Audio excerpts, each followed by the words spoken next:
লীগ আছে যারা নিজেরা থাকে দৌড়ের উপরে, পালিয়ে থাকে নিজেরা, কিন্তু অন্যদেরকে বলে পালানোর জায়গা পাবে না। দুনিয়ার সকল প্রান্তের পালিয়ে থাকা এইসব লীগদেরকে এই ডিমটা আমি ডেডিকেট করছি। তবে আমরা তো এখন কাঁচা ডিম আছে, ওরা এটা কাঁচা থাকবে না সিদ্ধ থাকবে আসলে আমি জানি না। তখন আমি আজকে আসছি 4 দিন হয়েছে, তো 4 দিনে এখানে অনেক আমার সুখ স্মৃতি আছে, আবার অনেক দুঃখ স্মৃতিও আছে। দুঃখ স্মৃতি হচ্ছে যে ভাতটা কিছুই পাওয়া যায় না, আর আজকে এখানে এসে দেখলাম যে অনেক আপা আছে আন্টি আছে, তাহলে আসলে ভাতের কষ্টটা আমি কেন পাইছি এটা আসলে আমি জানি না। এত মানুষ থাকলে ভাতের কষ্ট পাওয়ার তো কথা ছিল না। যাই হোক, আজকে আপনারা এখানে যারা উপস্থিত হয়েছেন, এখানে অনেকেই আছেন যারা এনসিপির না, এখানে অনেকেই আছেন যারা আমাদেরকে দেখতে এসেছেন, এখানে অনেকেই আছেন প্রত্যেকটা মানুষ এখানে এনসিপি করেন বা না করেন, কিন্তু প্রত্যেকটা মানুষ বাংলাদেশকে পছন্দ করে। এখানে প্রত্যেকটা মানুষ চায় বাংলাদেশটা যে ডিসফাংশনাল হয়ে গিয়েছে এটা থেকে উত্তরণ হোক, এটা এখানে প্রত্যেকটা মানুষ চায়। এখানে প্রত্যেকটা মানুষ চায় বাংলাদেশটা দীর্ঘ 17 বছরের বেশি সময় ধরে এই বাংলাদেশটা মূলত নিয়ন্ত্রিত পরিচালিত হতো সীমান্তের আরেক প্রান্ত থেকে, ভারত থেকে। আসলে অনেকেই বলে যে আওয়ামী লীগ তো আসলে একটা রাজনৈতিক দল, এটাকে আসলে গতকাল অক্সফোর্ড ইউনিভার্সিটিতে আমাকে জিজ্ঞেস করা হয়েছিল যে এটাকে আর রাজনীতি করতে দেওয়া হবে কি হবে না। এটা পিপল ডিসাইড করেছে 5ই আগস্ট, যখন সেটা জনসমর্থন হারিয়েছে সে কারণে এই দলের নেত্রী দেশ থেকে পালিয়ে যেতে বাধ্য হয়েছে। একই সাথে সাথে যদি এই দল দেশকে ভালোবাসতো তাহলে এই দল কখনোই নিজের দেশের মানুষকে গুলি করে হত্যা করতো না। আপনারা দেখেছেন হেলিকপ্টার থেকে গুলি করা হয়েছে, আপনারা দেখেছেন শিশু, কিশোর, বৃদ্ধ, কৃষক, ছাত্র, মাদ্রাসা ছাত্র, কলেজের ছাত্র, ইংলিশ মিডিয়ামের ছাত্র, এখানে হচ্ছে হিন্দু, মুসলমান, ধনী, গরিব, মা, বাবা, এখানে প্রত্যেকটা হিন্দু মুসলমান সহ প্রত্যেকটা মানুষ এখানে হচ্ছে উপস্থিত হয়েছিল ওই আন্দোলনে। এখানে অনেক মানুষ উপস্থিত হয়েছিল যাদের চাকরির কোনো প্রয়োজন নাই। এই যে আপনারা যারা ডায়াসপোরা কমিউনিটি আছেন, আপনারা বিশ্বের বিভিন্ন প্রান্তে, আপনারা যারা জুলাই অংশগ্রহণ করেছিলেন, আপনারা কি চাকরির জন্য অংশগ্রহণ করেছিলেন? আপনাদের কি কোনো চাকরির দরকার হয়েছিল? আপনাদের আমি অনেককে দেখেছি যাদের বাংলাদেশে কখনোই কোনো কাজে না গেলেও চলবে, কোনোদিন যাওয়ার হয়তো কোনো প্রয়োজন নাই, কিন্তু স্টিল বাংলাদেশকে আপনারা হৃদয়ে ধারণ করেন। বাংলাদেশটাকে হৃদয়ে ধারণ করেছেন। বিশ্বের বিভিন্ন প্রান্তের মানুষ এই আন্দোলনে সংযোগ ঘটেছে এবং তারা বিভিন্নভাবে তাদের জায়গা থেকে অংশগ্রহণের মধ্য দিয়ে জনবিচ্ছিন্ন, গণবিচ্ছিন্ন যারা বাংলাদেশে একটা দিল্লি থেকে পরিচালিত একটা দলের প্রধান দেশ থেকে পালাতে বাধ্য হয়েছে। আমি এই ডায়াসপোরা কমিউনিটি, আপনারা যারা আছেন ইংল্যান্ডের, ইউকে কমিউনিটি, আপনাদের কাছে প্রথমেই কৃতজ্ঞতা জানাই।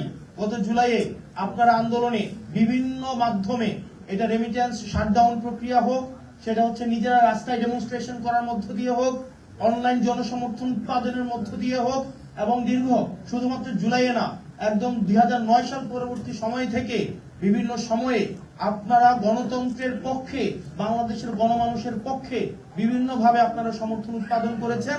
সেজন্য দলমত নির্বিশেষে আমি আপনাদেরকে এনসিপির পক্ষ থেকে শুভেচ্ছা এবং অভিনন্দন জানাই। ইউকে বাংলাদেশের আপনারা যারা আছেন, ইউকেতে যারা থাকেন, আজকে যখন আমি লাস্ট 5 দিন 4 দিন এখানে বিভিন্ন জায়গায় গিয়েছি, এখানে কোনো মানুষ আমার কাছে এটা চায় নাই যে তার কোনো একটা পোস্টিং লাগবে, কোন একটা প্রমোশন লাগবে। কেউ আমাকে এসে বলে নাই যে একটা চাকরি লাগবে, বা আমি এখানে ইনভেস্ট করতে চাই, আমাকে একটা সরকারি একটা তদবির লাগবে, আমাকে কেউ কোথাও বলে নাই। একই সাথে সাথে আমরা যে রেস্টুরেন্টে খেতে গিয়েছি, জোর করে আমরা টাকা দিতে পারি না। এমন না যে উনি আগে থেকে প্রস্তুত ছিল, বিষয়টা এমন না। যে মানুষের যে আতিথেয়তা আমরা পেয়েছি, তো সেই জায়গা থেকে কিন্তু মানুষের কিছু আমাদের কাছে চাওয়া এবং প্রত্যাশা ছিল। প্রত্যেকটা মানুষ সবাই বলে যে ভাই আমরা এত কষ্ট করি এখানে, আমরা দেশ থেকে কিছু আনি না, আমরা এই যে এখানে আমরা হচ্ছে পরিশ্রম করে যে 2-4 পয়সাটা আমরা দেশে পাঠাই, দেশের অর্থনীতির চাকাটা যেন সচল হয় সেটার জন্য সবসময় আমরা সচল থাকি। কিন্তু দুর্ভাগ্যজনক বিষয়, আমরা যখন এয়ারপোর্টে যাই সেই জায়গা থেকে হচ্ছে আমাদের দুর্গতি শুরু হয়।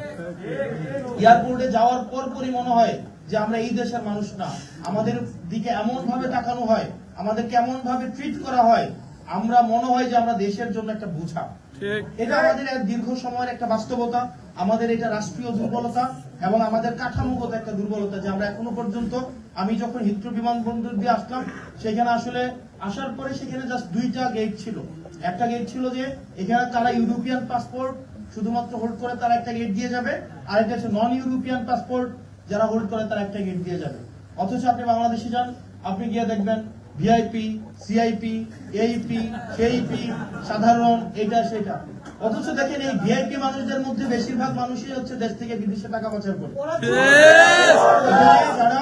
যারা টাকা পাচার করেছে, বিদেশে বেগম পাড়া বানাইছে এবং এই যে দীর্ঘ সময় লুট করে এখন বিদেশে টাকা পাচার করে, এই লুটের টাকা গতকাল হচ্ছে দুবাই একজনকে ধরেছে।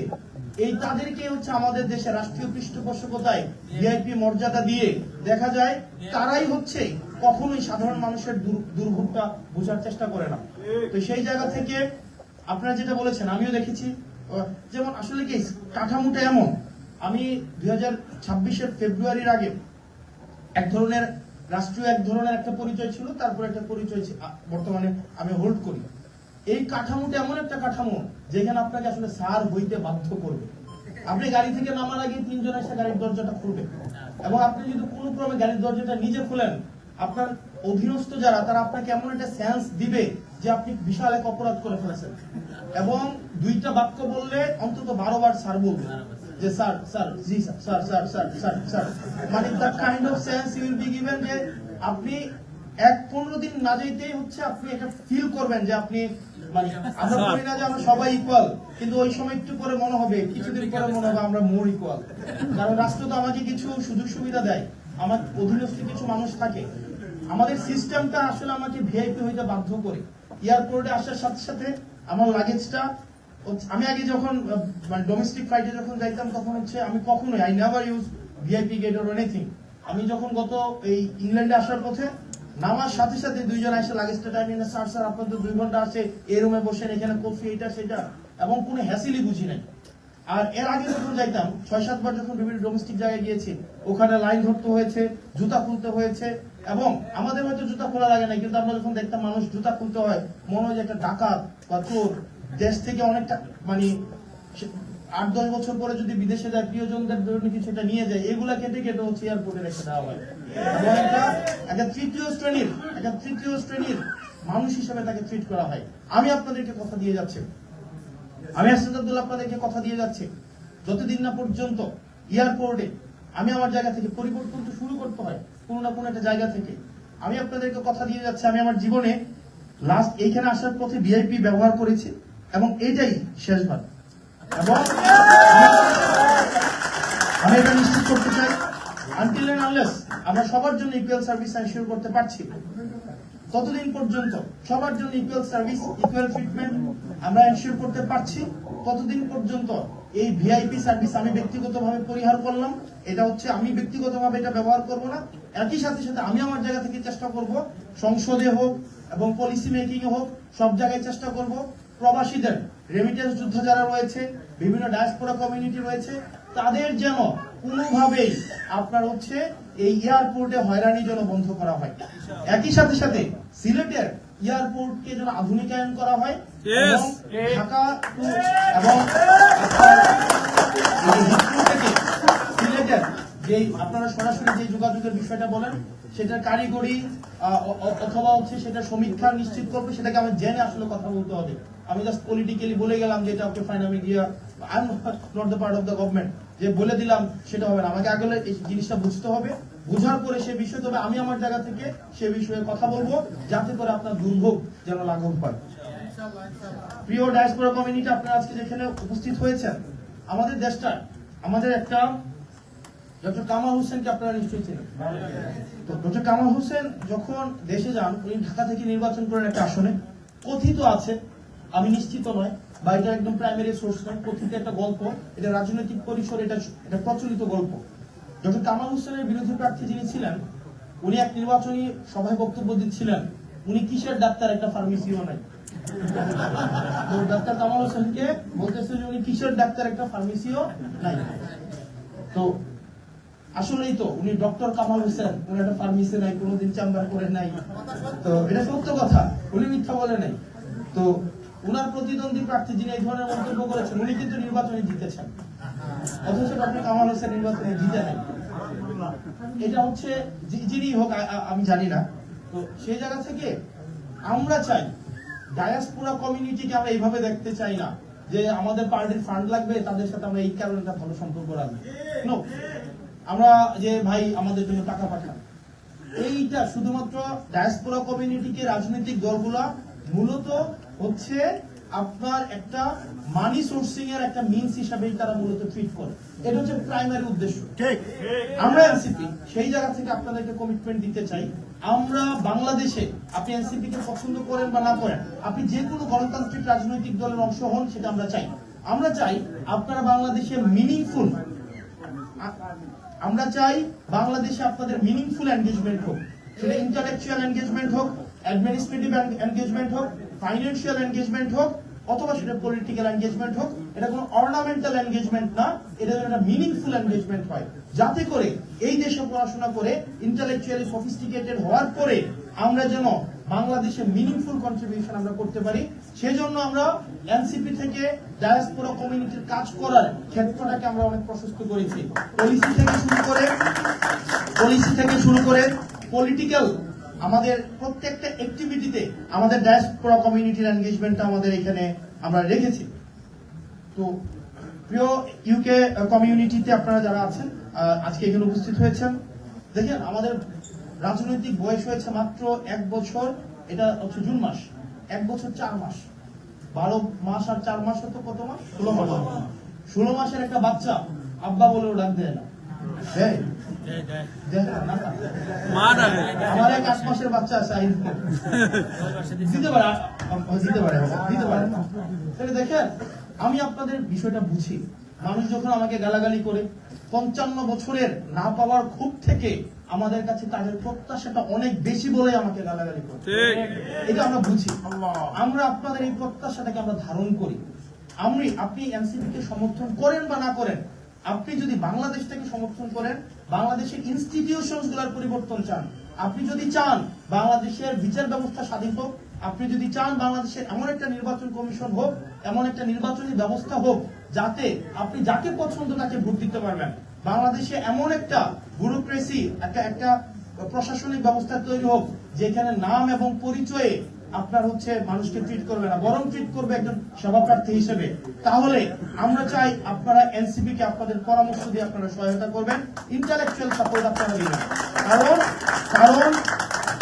আমাদের ভুল থাকবে, আমাদের সীমাবদ্ধতা থাকবে, আমাদের ত্রুটি থাকবে, কিন্তু আমরা চাই, আমার বয়স 28, আমার যিনি আহ্বায়ক আছেন জনাব নাহিদ ইসলাম, আমাদের নাহিদ ইসলাম সমবয়সী, আসিফ মাহমুদ, সার্জিস আলম থেকে শুরু করে আমাদের পার্টির যারা রয়েছে, আমরা প্রত্যেকেই কিন্তু এই বয়সের মানুষ। এখানে অনেক মানুষ আছে আমাদের থেকে 3 গুণ বয়সের, আছেন না আপনারা? অনেকে 22 বছর ধরে বিদেশেই থাকেন। তাইলে দেখেন, আমরা তো একটু শিখছি, আমাদের ভুল হবে, আমাদের সীমাবদ্ধতা থাকবে, ডিসিশন মেকিং এ আমাদের একটু স্লথ গতি থাকবে। সেক্ষেত্রে যেখানেই মনে করবেন আপনাদের ইমপ্রুভমেন্ট দরকার, সেখানেই আপনারা আমাদেরকে বলবেন, আমরা ইমপ্রুভ করে নেব।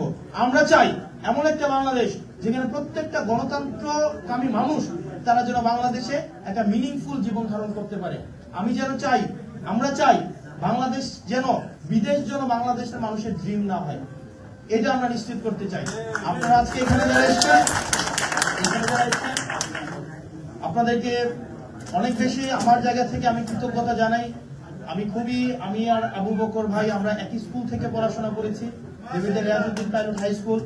আমরা আজকে এখানে আছি, আমরা যেন আপনাদের জন্য কাজ করতে চাই, যেন আমরা সফলভাবে কাজ করতে পারি, বাংলাদেশের জন্য কাজটা যেন সফলভাবে করতে পারি। আবরার ফাহাদ থেকে শুরু করে আবু সাইদ, শহীদ আলী, আমাদের সীমান্তে কাঁটাতারে ঝুলে থাকা আমাদের বোন ফেলানি, আমাদের প্রত্যেকটা মানুষের আমরা যেন অধিকারগুলো যেন আমরা, আমাদের হাদি ভাই, আমাদের শহীদ উসমান হাদি ভাইয়ের আমরা যেন স্বপ্নের বাংলাদেশ গড়তে পারি। যারা জুলাই সনদের ব্যাপারে কিছু বলেন, জুলাই সনদ কন্ট্রিবিউশন রেখে গিয়েছেন, তাদের জন্য আমরা বাংলাদেশ যেন গড়তে পারি। সবাই একসাথে সবাই একসাথে ইনকিলাব ইনকিলাব ইনকিলাব ইনকিলাব আর আওয়ামী লীগ প্রায় মোর স্ট্যান্ডিং আউটসাইড। ভলান্টিয়াররা সবাই প্রোটেকশন দেন। ভলান্টিয়াররা সবাই প্লিজ কেউ দিকে যাবেন না, পুশ করবেন না প্লিজ, কেউ পুশ করবেন না প্লিজ, বি রেসপেক্ট। সবাই স্পেস করে দেন প্লিজ প্লিজ।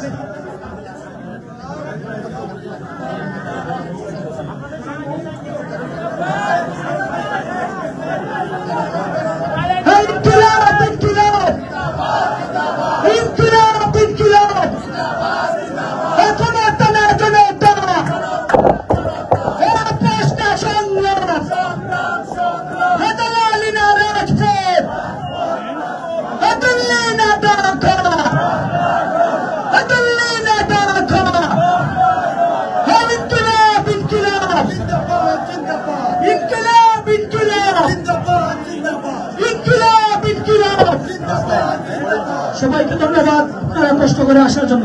থ্যাংক ইউ, আসসালামু আলাইকুম।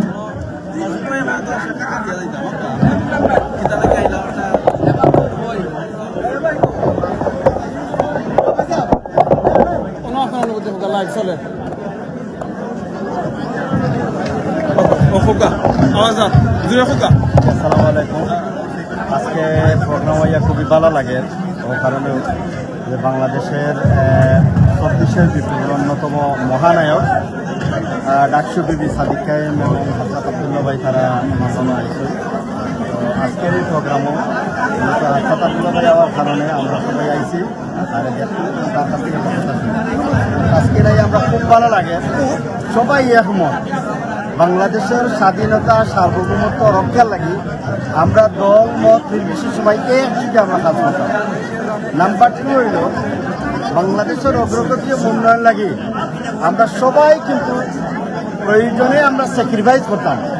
বিপ্লব লাগি যেরকম আমরা প্রবাস লাগি স্যাক্রিফাইস করছি, আমরা আগামীতে এই দেশটার পূর্ণাঙ্গ বিপ্লব একটা রূপ ধারণ করার লাগি, পূর্ণাঙ্গ বিজয় অর্জন করার লাগি আমরা আবার সবাই একদিকে কাজ করে দেখি।